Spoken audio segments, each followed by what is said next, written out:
ایک بات یہ بھی بتا دوں، ہر ایک کو تو موت کا مزہ چکھنا ہے. آپ ہیں، ہم ہیں، سب تو اس دنیا سے جانے والے ہیں. لوگ جیتے ایسے ہیں جیسے ان کو جانا ہی نہیں ہے، لیکن یقین ایسا ہے، سب کو پتا ہے کہ دنیا کا بڑا سے بڑا بادشاہ بھی موت کے چنگل سے بچ نہیں سکتا. اور رب تعالیٰ نے قرآن میں فرمایا اینما تکونوا یدرککم الموت ولو کنتم فی بروج مشیدہ، تم جہاں کہیں بھی ہوگے موت تمہیں آ کر پکڑ لے گی، اگرچہ تم مضبوط قلعے میں کیوں نہ بیٹھ جاؤ. دنیا کا کوئی حکیم ایسا معجون نہیں تیار کیا جو موت سے بچا لے.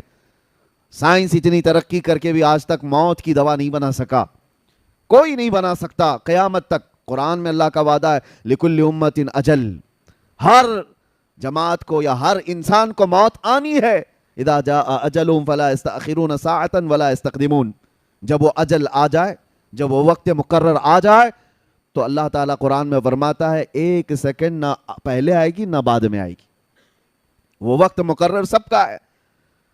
اچانک ہمارا بھی اعلان ہو جائے گا کہ دنیا سے چلے گئے، انتقال کر گئے، چند دنوں کے بعد پھر معمول پر سب لوگ آ جائیں گے، اور سب لوگ اپنے اپنے گھر بار میں. اسی طرح حضرت سفیان ثوری رضی اللہ تعالیٰ عنہ فرماتے ہیں، لوگ جو ہے گھروں کو کہتے ہیں نا، قاری صاحب کے گھر والے، ظاہر سی بات ان کے بچے بھی ہوں گے.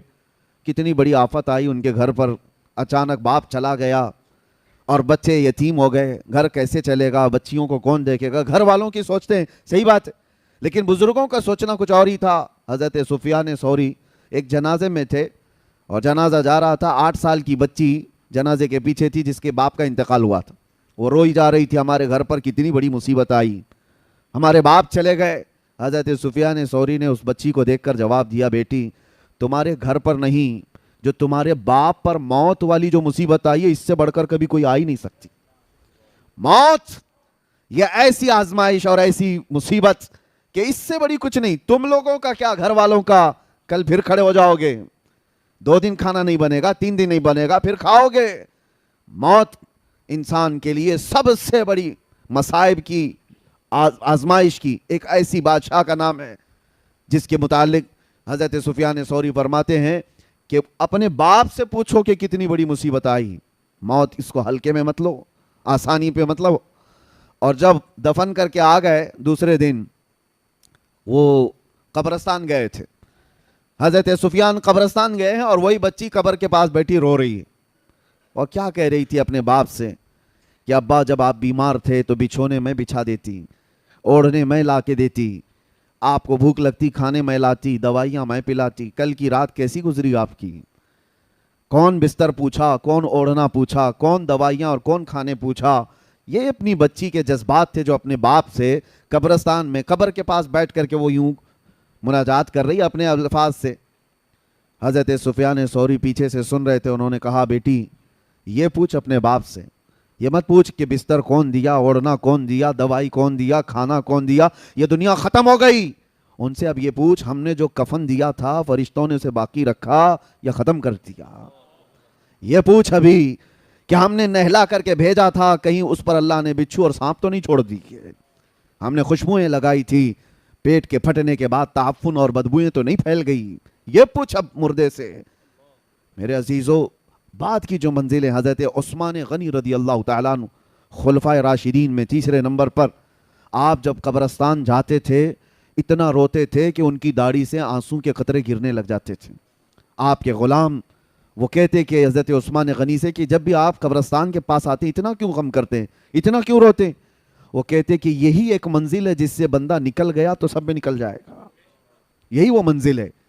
قبر کو آج لوگوں نے ہلکے میں لیا ہے. اور ممبئی والوں کا کیا ہے، 6 مہینے کے بعد قبریں کھج جاتی ہیں. تمہیں تو اور بڑی عبرت کی بات ہے. دیکھو نکلنے کے بعد کیسی ہڈیاں وہاں نکلتی ہیں.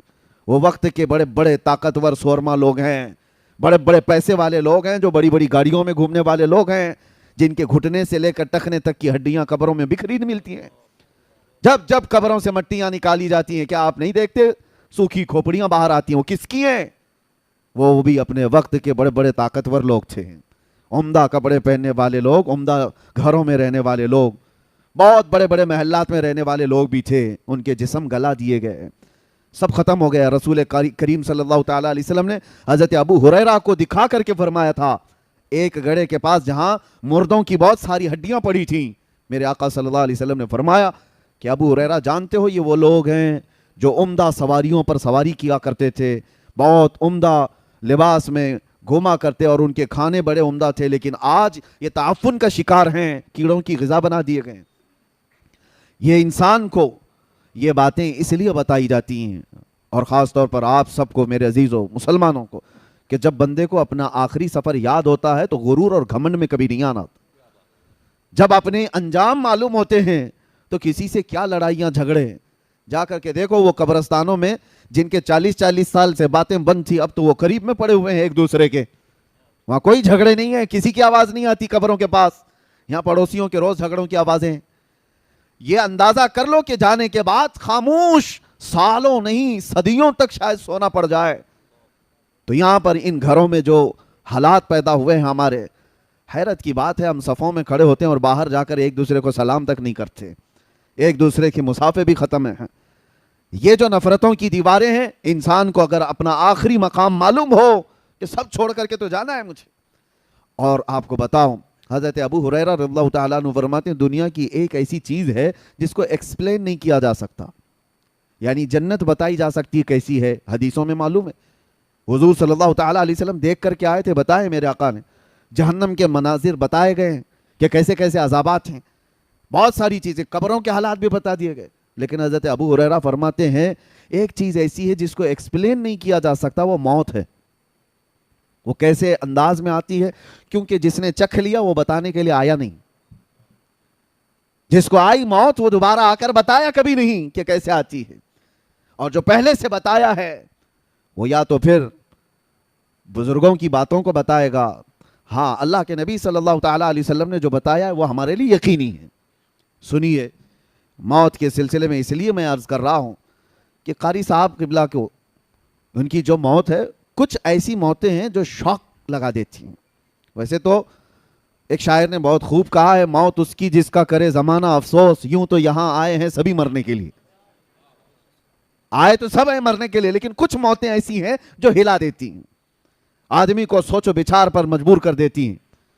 جوان بندہ ہٹا کٹا، ایک دن پہلے اسی مسجد سے وہ میرے پاس آئے تھے، ایک دن پہلے کی بات کر رہا ہوں، وکرولی پارک سائٹ آئے، کافی دیر تک بیٹھے رہے، گفتگو ہوتی رہی، اور انہوں نے کہا کہ حضرت مجھے اس سال رمضان میں مدینہ شریف جانا ہے۔ تو میں نے کہا قاری صاحب کیا تراویح نہیں پڑھاؤ گے؟ نہیں، اس سال ایسا ہے کہ برسوں بعد میں چھٹی لے رہا ہوں مسجد سے، ہماری ٹرسٹ نے دوسرے تراویح کے لیے، یعنی حافظ کے لیے دوسرے کا وہ انتظام کرنے کے لیے میں نے کہہ دیا ہے، انہوں نے خود مجھے ٹرسٹ نے کہا ہے کہ آپ جانا چاہیں رمضان مدینے میں گزار لیجیے۔ میں کہا بہت اچھی بات ہے۔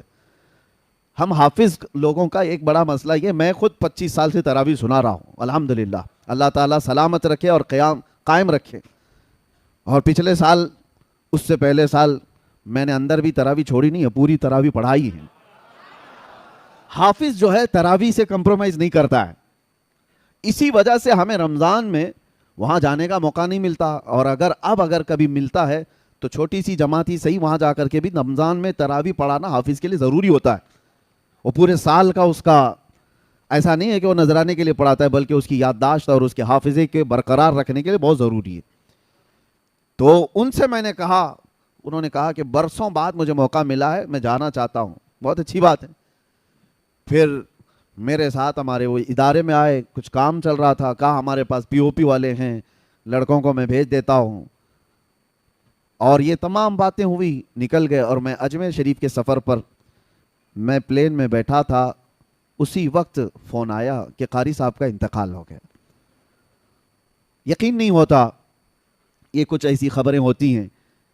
اس کے بعد پھر میرے عزیزو، یہ جو شاکنگ نیوز ہوتی ہے نا اس طرح کی ہلا دینے والی، تب بندے کو بہت زیادہ سنبھل جانا چاہیے۔ جو رات کا کھانا ہمارے ساتھ کھایا ہو اور ناشتے کے وقت وہ قبر میں سویا ہو، یہ ہے دنیا بدل جاتی ہے، پوری دنیا بدل گئی۔ ایک شام پہلے جو مغرب پڑھایا ہو اور دوسری شام مغرب میں وہ قبرستان میں سویا ہو، پوری دنیا تبدیل ہو جاتی ہے۔ آج ہم یہاں بیٹھے ہیں، ہم میں سے کسی کو نہیں پتا فجر ملنے والی ہے نہیں۔ یہ موت کا معاملہ اللہ تبارک و تعالیٰ نے اس طرح اسی لیے رکھا ہے کہ بندہ غرور و تکبر میں فرعون نہ بنے۔ آج پتہ ہے آپ کو، پورے یہودی اور جو نئی نئی ایجادات کرتے ہیں ان کے پیچھے ایک ان کا وقت ایک بہت بڑا، جو میری اسٹڈی کا میں آپ کو بتا رہا ہوں، ان کو کیا لینا دینا ہے پوری دنیا کو، یہ جو نیو ورلڈ آرڈر جو کرتے ہیں کہ پوری دنیا کو گلوبل ویلیج بنانا ہے، ایک دنیا بنانا ہے. آپ کو پتا ہے پورے گولڈ کو اپنے پاس رکھنا، اکنامک پوری طاقت کو اپنے پاس رکھنا، بینکنگ نظام کو اپنے پاس رکھنا، دنیا کی ساری حکومت کو اپنے پاس رکھنا، کیوں کر رہی ہے ایک چھوٹی جماعت؟ کیوں کرتی ہے ایک چھوٹی سی جماعت؟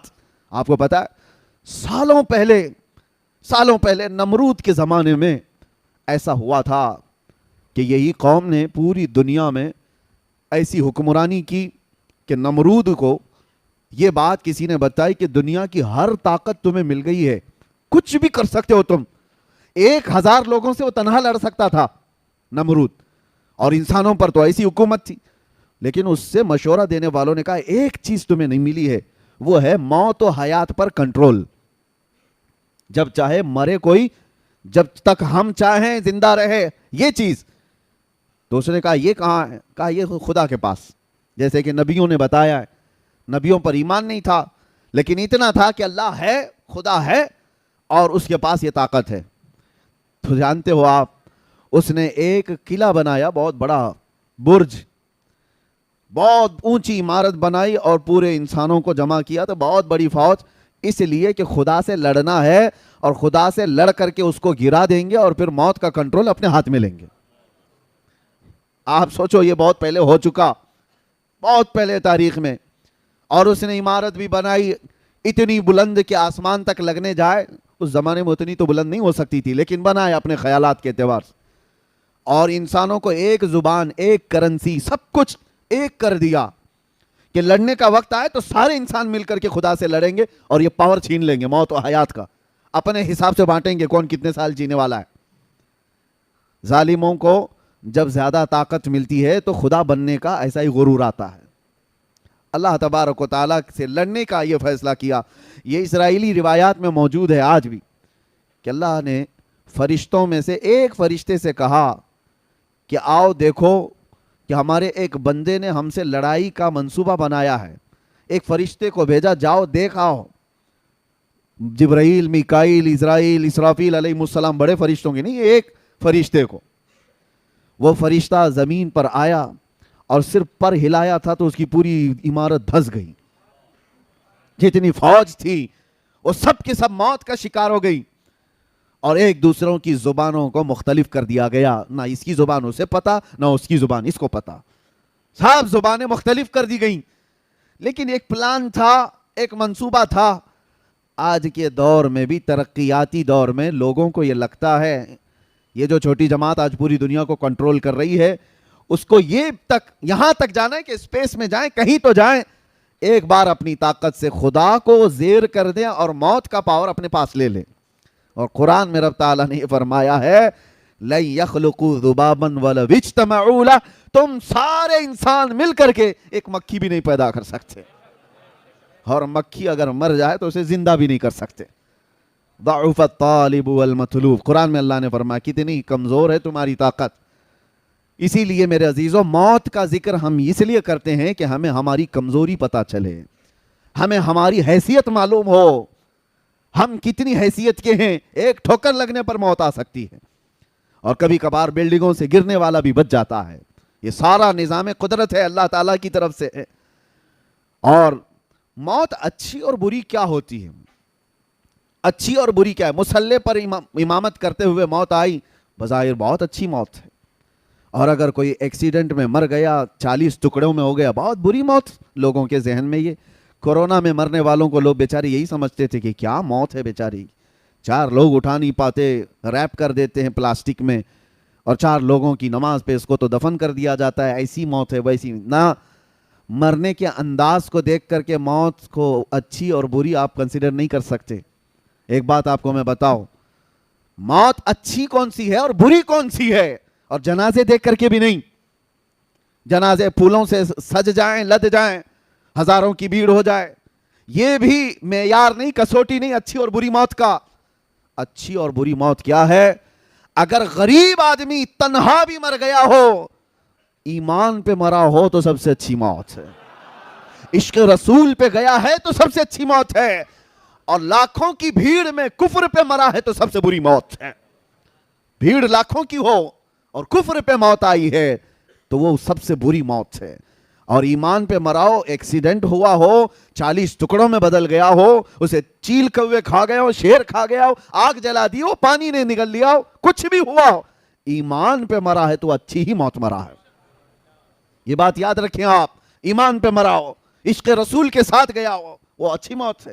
اور باقی اگر ایمان نہیں تھا مرنے کے وقت، پھر چاہے جتنے جلسے جلوس ہو جائے اس کے، وہ کوئی اچھی موت نہیں۔ اسی طرح سے یہ بھی کہا گیا ہے مدینے میں مرنے کی تمنا سب کی ہوتی ہے، لیکن مدینے میں مرنے کے بعد جو فضیلت ہے مدینے میں مرنے والے کی، وہ ایمان کے ساتھ مرے تو فضیلت ہے، ورنہ منافقین کو جنت البقیع سے نکال کر پھینک دیا جاتا ہے۔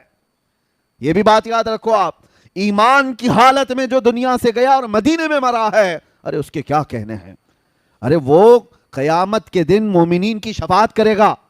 میرے آقا صلی اللہ تعالیٰ علیہ وسلم نے فرمایا جنت البقیع کے اس قبرستان سے 70,000 لوگ ایسے نکلیں گے قیامت کے دن جن میں سے ہر میت 70,000 کی شفاعت کرے گی۔ وہ فضیلت ہے ان کے لیے، لیکن وہ ایمان کے ساتھ گیا ہو، عشق رسول کے ساتھ گیا ہو۔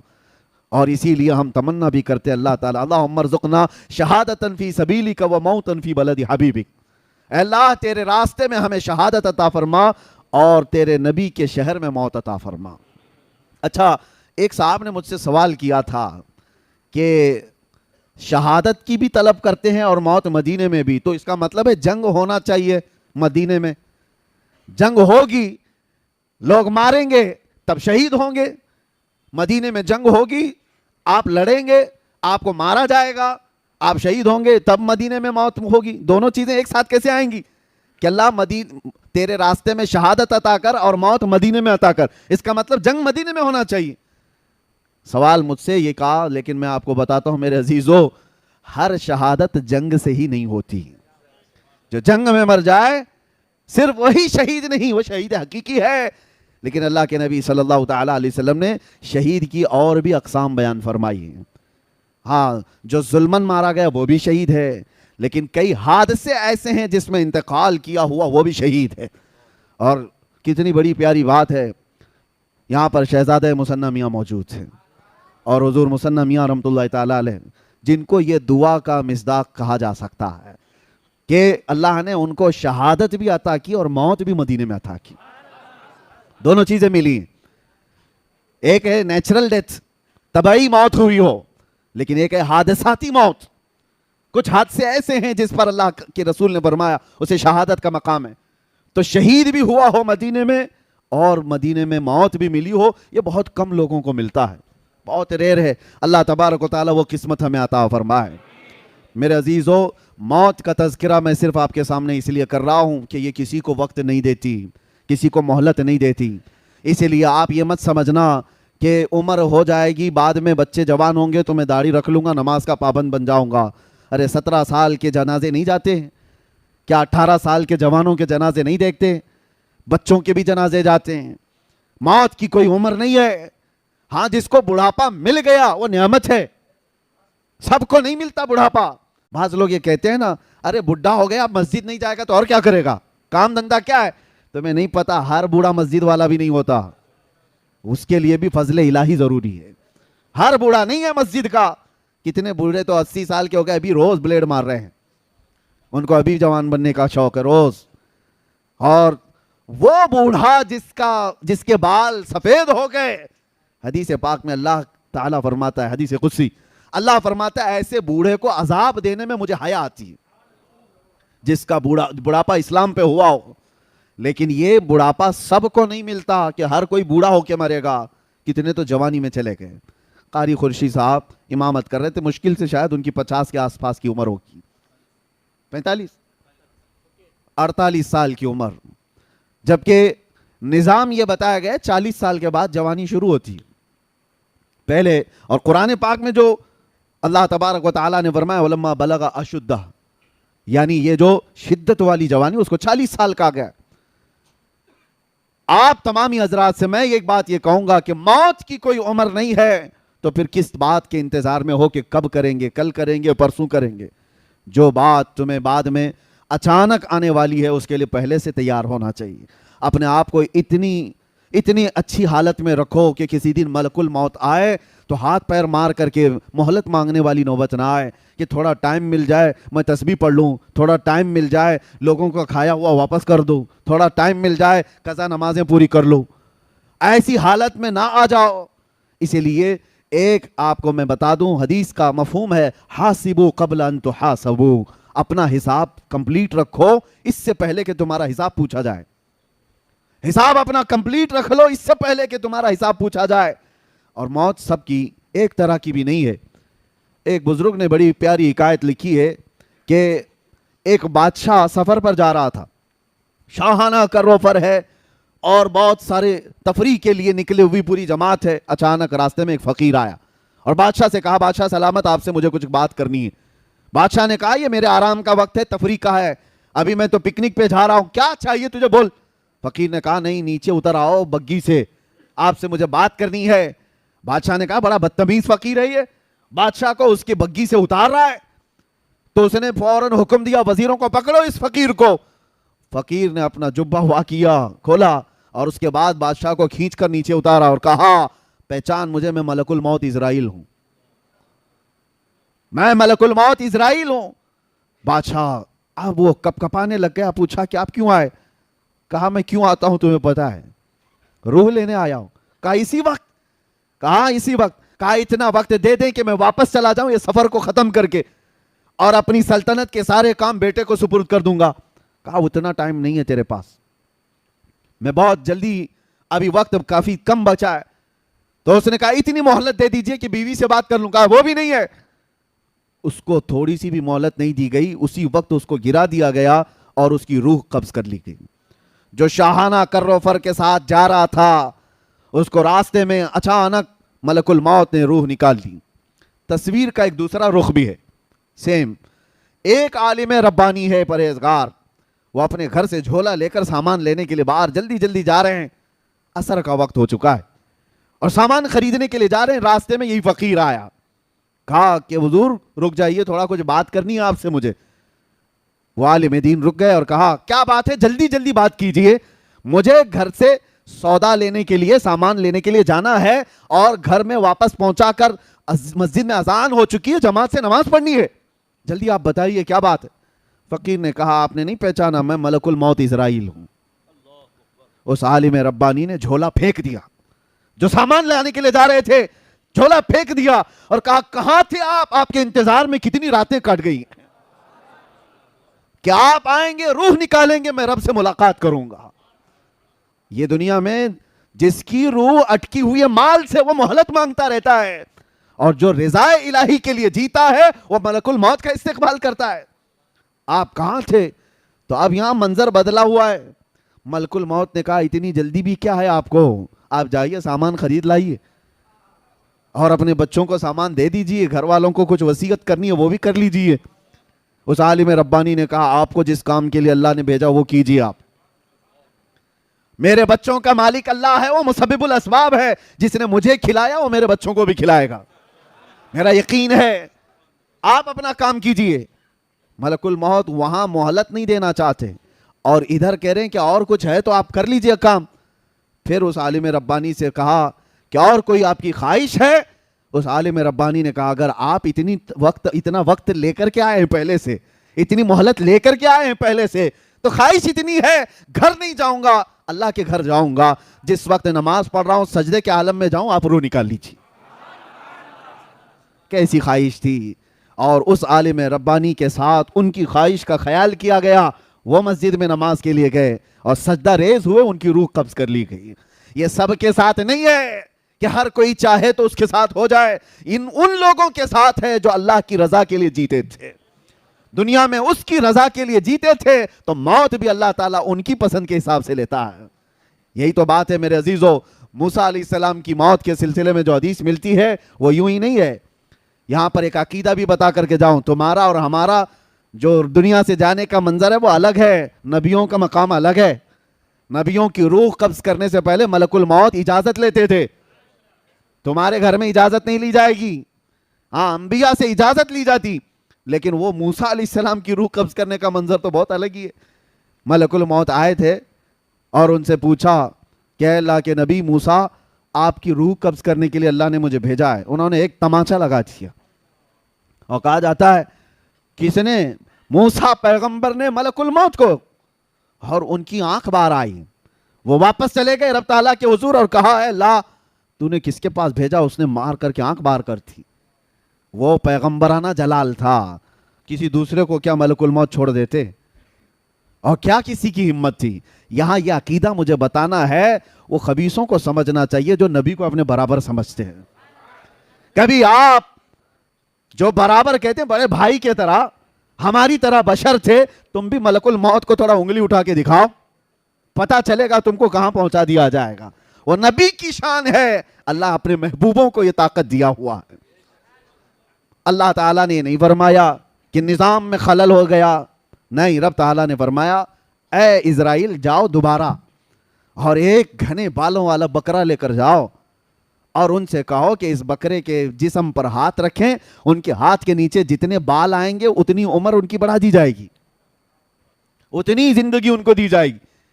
دوبارہ اسرائیل آئے اور موسیٰ علیہ السلام کے پاس بکرا پیش کیا، کہا آپ اس پہ ہاتھ رکھیے، آپ کے ہاتھ کے نیچے جتنے بال آئیں گے اتنی عمر آپ کی بڑھا دی جائے گی. دوسرا کوئی ہو تو کہتا ہے نا کہ 1 سال بڑھ گیا تو چلے ٹھیک ہے، 10 سال بڑھ جائیں گے ٹھیک ہے. موسیٰ علیہ السلام نے کہا ہٹ جاؤ، میں رب سے بات کرتا ہوں. اللہ کریم سے آپ نے کلام کیا اور کہا اے اللہ جب اتنے سال بھی گزر جائیں تب کیا ہوگا؟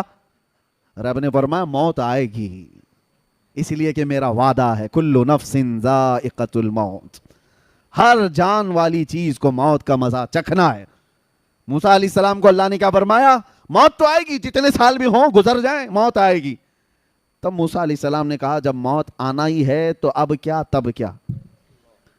پھر اسرائیل سے کہا کہ مجھے بیت المقدس کے قریب کر دو. زمین کو لپیٹ دیا گیا، آپ کو دم زدن میں بیت المقدس کے قریب کر دیا گیا. وہاں پر ایک قبر کھودی جا رہی تھی، اس میں حضرت موسیٰ علیہ السلام لیٹے اور کہا اسرائیل سے کہ اب میری روح قبض کر لو. یہ شان ہے نبیوں کی کہ ہر ایک کی موت اس طرح سے نہیں آتی ہے. کچھ موتیں وہ ہیں، اسی لیے موت میں بھی درجات ہیں، موت میں درجات ہیں. ایک حضرت عمر فاروق رضی اللہ تعالیٰ عنہ سے مروی یہ بات ہے، آپ سے پوچھا گیا موت کے آنے کے انداز الگ الگ ہیں؟ آپ نے کہا ہاں. کہا کیسے؟ کہا مومن کی روح اور کافر کی روح نکالنے میں فرق ہے. ایک کافر کی اور ایک بدبخت کی گنہگار کی روح ایسے نکالی جاتی ہے جیسے کانٹوں کی جھاڑی پر ریشم کا کپڑا ڈال کر کھینچو. ریشم کا کپڑا، سلک کا کپڑا ڈال کر کانٹوں کی جھاڑی پر جب کپڑا کھینچیں گے تو اس کے تار کس طرح نکلتے چلے جائیں گے. روح نکلنے کے وقت اس کو ایسا لگے گا ناخن ناخن سے اس کی روح نکالی جا رہی ہوگی، شدت کا درد ہوگا. اور پھر آپ سے پوچھا گیا مومن کی روح کیسے نکالی جاتی ہے؟ کہا ایسے جیسے میدے کے گندھے ہوئے آٹے میں بال پھنساؤ تو نکال لیا جاتا ہے. ایک بال گندھے ہوئے آٹے میں پھنسا ہو تو اس کو نکالنے میں کیا محسوس ہو، نہ بال کو پتہ چلے نہ آٹے کو پتہ چلے. تو آپ کے ہاتھ میں ہے کس طرح دنیا سے جانا چاہتے ہو. قرآن میں اللہ نے فرمایا ہے یا ایتھا النفس المطمئنہ ارجعی الی ربک راضیۃ مرضیہ فادخلی فی عبادی وادخلی جنتی. کچھ وہ لوگ ہیں جن کے مرنے سے پہلے ان کے کانوں میں یہ آواز آتی ہے اے پاکیزہ جان کے مالک آ جا اپنے رب کی طرف خوشی خوشی. اللہ فرماتا ہے میرے بندوں میں شامل ہو جا، میری جنت میں داخل ہو جا. اور حدیث پاک میں ہے کچھ گنہگار ایسے ہیں جن کے مرنے سے پہلے کانوں میں آواز آتی ہے یا ایتھا النفس الخبیثہ، اے برے جان کے مالک اخرجی من الجسد الخبیث، گندے جسم سے نکل جا. اللہ کا یہ حکم ہوتا ہے گندے جسم سے نکل جا اور میرے بندوں سے دور ہو جا، جہنم میں داخل ہو جا. اور وہ اس آواز سے ہی تڑپ جاتا ہے، چہرہ بدل جاتا ہے، موت کے وقت جو ڈر طاری ہو جاتا ہے. عزیزان گرامی وقار، موت کے وقت جو حالات آتے ہیں، قرآن کہتا ہے کہ اگر تم دیکھ لو نا فرشتوں کو کہ فرشتے کیسے مارتے ہیں اور یضربون وجوہہم وادبارہم، ان کے پیچھے ان کی پیشانیوں پر مارتے ہیں روح نکالنے کے لیے. بہت شدت کا درد. اور کہا گیا سکرات کا وقت ایسا کہ مکھی بھی اگر اس کے جسم پر بیٹھے تو پہاڑ کی طرح لگتا ہے، اس کے لیے پانی کا ایک قطرہ ایک ندی کے برابر لگتا ہے. یہ موت کے انداز ہیں.